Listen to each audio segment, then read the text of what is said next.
दोस्तों, ये रही बीजेपी और कांग्रेस की मैनिफेस्टो की जो मूलभूत, महत्वपूर्ण और सार होता है, वही हमने बताई है। बाकी और भी बहुत सारी चीजें थी, पर सारे चीजों को कवर करना उतना महत्वपूर्ण नहीं होता है। जैसे आजकल देखने को मिल रहा है कि चिरंजीवी बीमा योजना और सिलेंडर, ये दोनों राजस्थान में एक बड़ा लोकप्रिय।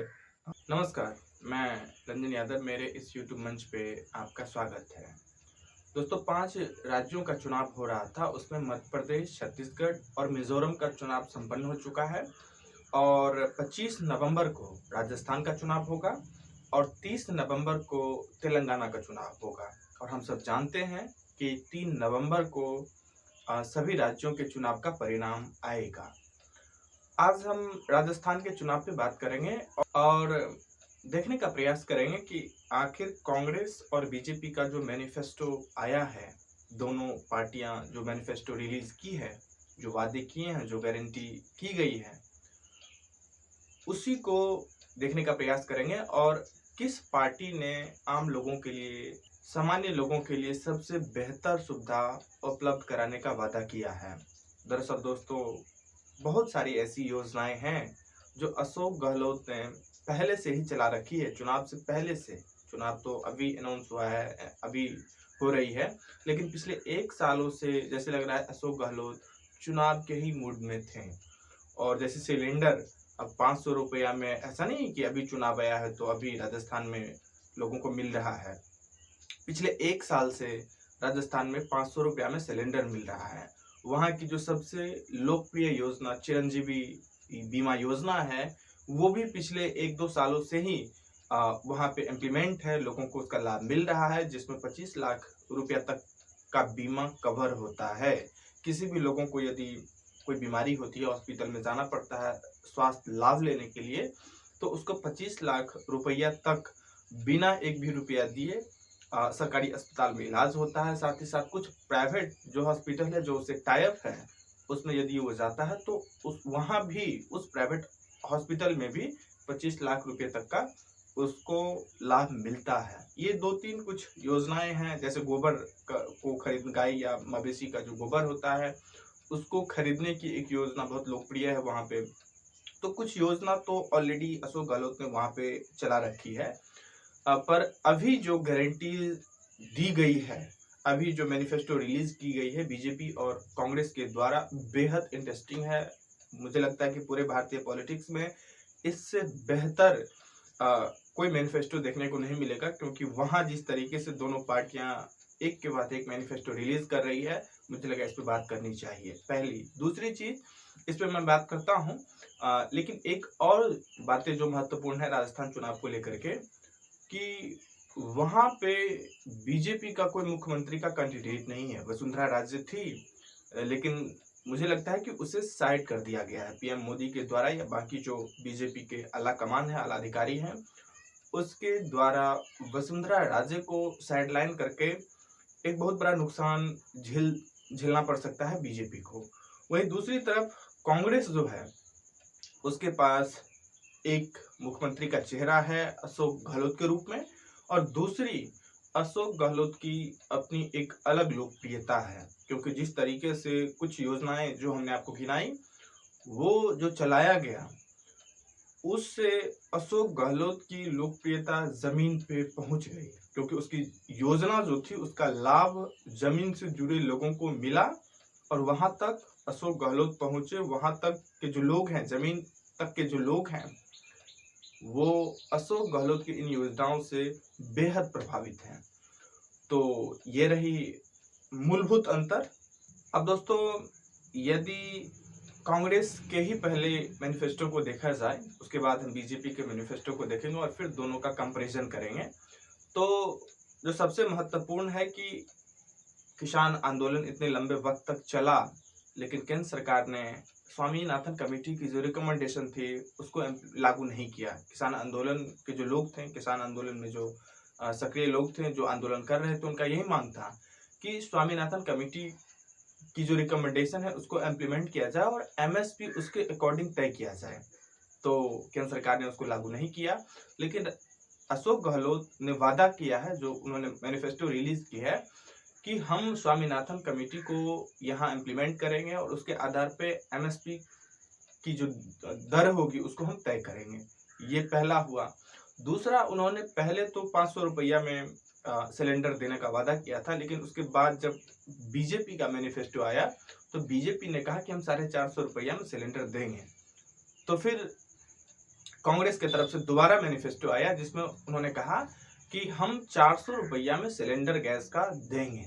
ये दूसरा हो गया आपको वादा या गारंटी जो कहें आप। तीसरा है चिरंजीवी बीमा योजना।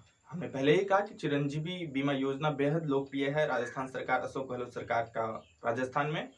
लेकिन अब जो मैनिफेस्टो रिलीज किया गया है कांग्रेस की तरफ से, उसमें पहले तो इसकी जो बीमा कवरेज थी वो 25 लाख की थी, लेकिन अब इसको बढ़ा करके 50 लाख रुपया कर दिया गया है, जो एक तरह से सबसे ज्यादा लोकप्रिय इसकी अशोक गहलोत की सरकार की यदि कोई योजना है तो चिरंजीवी बीमा योजना है, और उसकी कवरेज 25 से अब 50 लाख रुपया कर दिया गया है। तो मुझे लगता है कि इसका असर जमीन पे और बेहतर होगा। चौथा, यदि इनके जो गारंटीज है उनकी बात करें तो अशोक गहलोत या कांग्रेस की जो मैनिफेस्टो है उसमें कहा गया है कि 10 लाख रोजगार हम क्रिएट करेंगे देंगे, उसमें 4 लाख रोजगार हम सरकारी नौकरी में देंगे। क्लियर कट उन्होंने कहा है, कोई लाग लपेट नहीं, कि हम 10 लाख जो रोजगार है उसको क्रिएट करेंगे, उसमें 4 लाख सरकारी रोजगार देंगे। उसके बाद उन्होंने कहा है कि राइट टू एजुकेशन जो कानून है उसको हम विधिवत रूप से विधानसभा से पारित करेंगे, और केजी से पीजी तक जो एजुकेशन होगा उसको हम पूरी तरीके से फ्री करेंगे, और 12वीं तक की जो पढ़ाई होगी उसको किसी भी तरीके से, चाहे वो सरकारी में पढ़े प्राइवेट में पढ़े, फी नहीं देना पड़ेगा। ये कानून हम बनाएंगे, right to education bill pass करके विधानसभा में। उसके बाद उन्होंने कहा है कि हर वार्ड में एक सिक्योरिटी गार्ड को अपॉइंट हम करेंगे। तो इस तरीके से उन्होंने कई एक के बाद एक लोकप्रिय और लुभावने जो वादे होते हैं जो मैनिफेस्टो में दी जाती है उन्होंने दी है। साथ ही साथ उन्होंने ये भी कहा है कि आवास का जो अधिकार है हम वो कानून पास करेंगे, और इसके माध्यम से जिन किन्हीं लोगों को आवास नहीं है उनको हक होगा कि सरकार उन्हें आवास दे। पहले तो प्रधानमंत्री बीमा योजना, पहले तो इंदिरा आवास योजना या बाकी और भी जो योजनाएं चलती है उसके माध्यम से दी जाती थी लाभुकों को जो इसके दायरे में आता था, लेकिन अब यदि कानून पास हो जाएगा तो ये आम लोगों को हक हो जाएगा कि सरकार से डिमांड करे कि हमें आवास दीजिए। और सबसे जो महत्वपूर्ण वादे मुझे हंसी भी आती है कांग्रेस ने की है कि जातीय जनगणना हम करवाएंगे। ये सबसे महत्वपूर्ण है और बीजेपी पे ये भारी पड़ रहा है। अब हम यदि बीजेपी पे शिफ्ट करें कि बीजेपी की जो गारंटीज है, जो मैनिफेस्टो है, उसमें उन्होंने क्या क्या वादे किए हैं।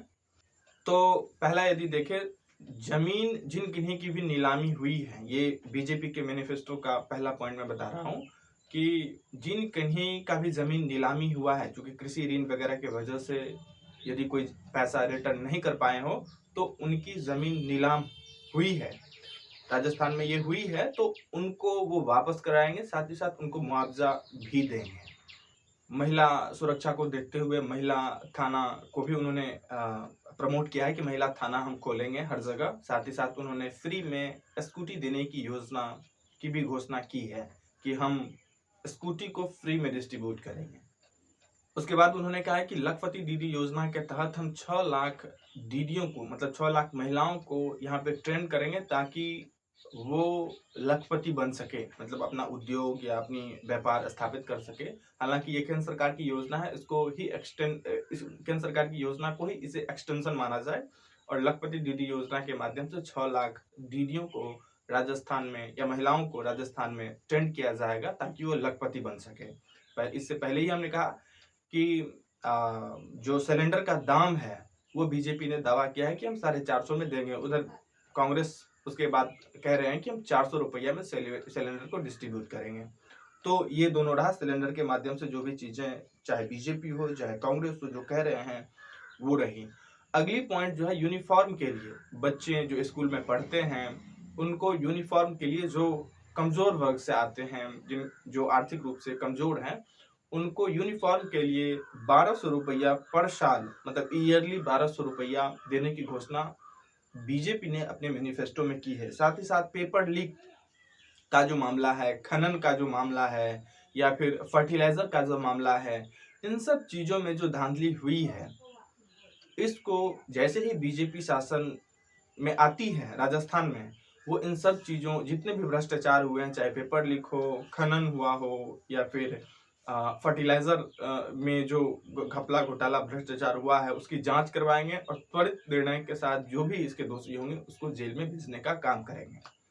दोस्तों, ये रही बीजेपी और कांग्रेस की मैनिफेस्टो की जो मूलभूत, महत्वपूर्ण और सार होता है, वही हमने बताई है। बाकी और भी बहुत सारी चीजें थी, पर सारे चीजों को कवर करना उतना महत्वपूर्ण नहीं होता है। जैसे आजकल देखने को मिल रहा है कि चिरंजीवी बीमा योजना और सिलेंडर, ये दोनों राजस्थान में एक बड़ा लोकप्रिय चुनावी घोषणा बन चुका है।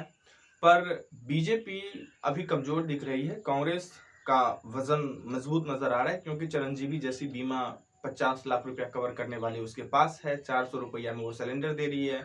जबकि बीजेपी के पास जो केंद्र सरकार की जो योजना है, आयुष्मान भारत योजना, जिसमें 5 लाख रुपया के बीमा कवर की जाती है, तो वो भी उतना एफिशिएंटली न तो राजस्थान में बाकी और भी राज्यों में काम कर रहा है, साथ ही वो 450 में सिलेंडर दे रहा है। अब प्रश्न उठता है कि यदि बीजेपी सिलेंडर 450 में दे रही है, राजस्थान में देने का वादा कर रही है, तो उन्हें यह भी गौर करना चाहिए या सोचना चाहिए कि गुजरात में, उत्तर प्रदेश में, या अभी जो मध्य प्रदेश में उनकी सरकार थी, उत्तराखंड में उनकी सरकार है, तो वहां क्या वो 450 में सिलेंडर देते हैं? और यदि नहीं देते हैं तो राजस्थान के लोग कैसे भरोसा करें कि ये, यदि बीजेपी सत्ता में आती है राजस्थान में, तो वहां 450 में सिलेंडर दे दी जाएगी। पेपर लीक का मामला, या फिर खनन का मामला, या फिर फर्टिलाइजर से संबंधित जो भी चीजें भ्रष्टाचार या घोटाला हुआ है, उसके बारे में जेपी नड्डा जो कह रहे हैं कि यदि बीजेपी राजस्थान में सत्ता में आती है तो इन सब चीजों की जांच पड़ताल होगी, और जिन भी लोगों की इसमें संलिप्तता होगी उसके अगेंस्ट कार्रवाई की जाएगी। तो सबसे महत्वपूर्ण है कि क्या उत्तर प्रदेश में पेपर लीक नहीं होती है? खनन के बारे में जो जेपी नड्डा कह रहे हैं, तो अभी जो आरोप जगमनदीप सिंह द्वारा केंद्रीय कृषि मंत्री नरेंद्र सिंह तोमर पे लगाया गया है, क्या उनके अगेंस्ट जांच की जा रही है? गुजरात में क्या पेपर लीक नहीं होती है? तो ये जो दोहरी चाल है, इसको राजस्थान के जो लोग हैं वो समझ रहे हैं, और यही वजह है कि आज भी इतने मेहनत करने के बाद भी बीजेपी जमीन पे पैर राजस्थान में नहीं जमा पा रही है। लोगों को विश्वास नहीं हो रहा है कि वाकई में यदि ये वादा करते हैं तो क्या सारी चीजों का लाभ देंगे। कांग्रेस ने ये करके दिखाया है, ओल्ड पेंशन स्कीम को इम्प्लीमेंट किया है, चाहे वो हिमाचल हो, कर्नाटक हो, जहां कहीं भी कांग्रेस की सरकार है, वहां उन्होंने जो वादा किया था वो डिलीवर किया है। राजस्थान में तो अभी चुनाव हो रहा है, चुनाव से पहले ही बहुत सारी योजनाएं चालू थी। वहां पे जो सिलेंडर था वो 500 रुपया में मिल रहा था। जातीय जनगणना का जो अनाउंसमेंट है, राहुल गांधी ने कहा है कि यदि हम 2024 में केंद्र में सत्ता में आते हैं तो पूरे भारत में हम करवाएंगे जातीय जनगणना। जबकि कर्नाटक में या फिर हिमाचल में जातीय जनगणना होने की जो घोषणा है वो कर दी गई है। तो ये जो कुछ चीजें हैं कि भरोसा किस पे ज्यादा किया जाए, कांग्रेस पे भरोसा किया जाए या बीजेपी पे भरोसा किया जाए, तो लोगों के नजर में अभी ज्यादा कांग्रेस भरोसेमंद लग रहा है, क्योंकि उन्होंने जो कहा है एटलीस्ट उसका 70, 80, 90% डिलीवर किया है। पर बीजेपी 15 लाख रुपया हर व्यक्ति को हम देंगे, 2 करोड़ रोजगार हर साल हम देंगे, ये मतलब ऐसे लगता है कि जैसे सपना में आता है। तो उन्होंने जो कहा उसको डिलीवर नहीं किया है। 2 टर्म बीजेपी ने केंद्र में सत्ता में रही है, बावजूद इसके उन्होंने जो वादे किए थे, अंत में जब लोग कहने लगे कि आपने जो वादे किए थे उसको तो इम्प्लीमेंट ही नहीं किए, तो उन्होंने कहा कि वो तो चुनावी जुमला था। हाय तो बात, वोट आप उस पे ले लिए और आप कह रहे हैं कि चुनावी जुमला था, ऐसे कैसे होगा? तो यही सबसे महत्वपूर्ण बातें हैं कि 2 चीजें हैं। एक तो मैनिफेस्टो के लेवल पे भी कांग्रेस का मैनिफेस्टो जो है वो ज्यादा वजनदार है, लोगों के, आम लोगों के नजरिए से ज्यादा बेनिफिशियल है, उसमें ज्यादा लाभ नजर आता है, क्योंकि 4 लाख सरकारी नौकरी देंगे, 10 लाख पूरे रोजगार क्रिएट करेंगे। जबकि बीजेपी जो है वो कुल मिला के पूरे रोजगार 2.5 लाख कह रही है कि हम 2.5 लाख पूरा रोजगार देंगे, लेकिन उसने भी ये क्लियर नहीं कर रही कि हम सरकारी रोजगार कितना देंगे। 400 में सिलेंडर दे रही है, 50 लाख का बीमा कवरेज हो रहा है, राइट टू एजुकेशन पॉलिसी को इम्प्लीमेंट करके 12वीं तक की पढ़ाई पूरी फ्री की जाएगी, चाहे वो सरकारी स्कूल में आप पढ़े, प्राइवेट स्कूल में पढ़े, केजी से पीजी तक जो एजुकेशन होगा वो पूरा फ्री होगा। तो इस तरीके से कांग्रेस का जो मैनिफेस्टो है वो ज़्यादा वजनदार है, जबकि बीजेपी की जो मैनिफेस्टो है उसमें वजन बेहद कम नजर आती है। पहली चीज। दूसरी, जो विश्वसनीयता की बात है वो कांग्रेस पे ज्यादा विश्वास किया जा सकता है बनिस्पत बीजेपी। आज बस इतना ही। अपनी प्रतिक्रिया जरूर दें।